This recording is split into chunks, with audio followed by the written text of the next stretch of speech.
Okay, so ladies and gentlemen, that is a wrap. That is the end of the day.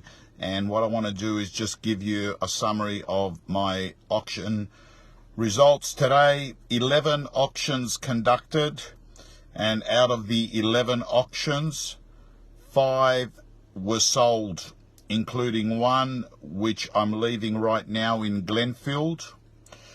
And it had a reserve of 1,250,000, and I thought that was an optimistic reserve. I thought the whole time they were talking about 1,150,000, but they increased it at the last minute. But anyway, it sold for $1,110,000. And when I went on to CoreLogic RP data, always have a look at it just to get a rough idea. It's a very useful thing to do. You know, they have an algorithm that is changing by the day based on all the activities on CoreLogic RP data, and it had the number there, median value on this property, an estimate of 1.1.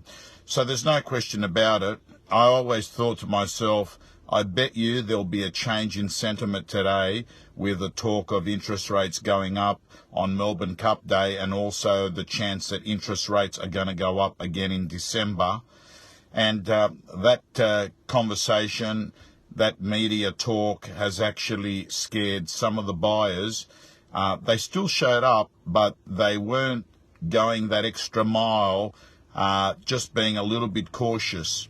And it's fascinating because I always think to myself, you're buying real estate. It's not a monthly decision. You're buying it most likely for a decade or more. So decisions on rates on a weekly basis should not have a major effect on your decision making. I've got another auction tomorrow. So that's 5 out of 11. That is the lowest clearance rate I've had for quite a few weeks, actually. So that's less than 50%.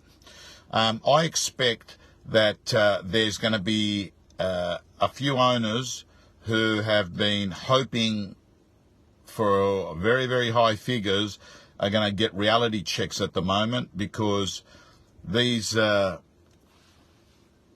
rate rise talks are definitely going to impact buyers.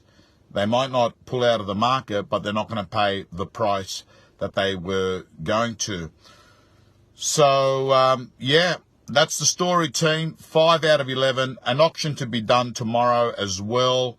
No surprise today that language from the RBA, particularly from the minutes of their meeting, suggesting that whenever things aren't going their way with inflation,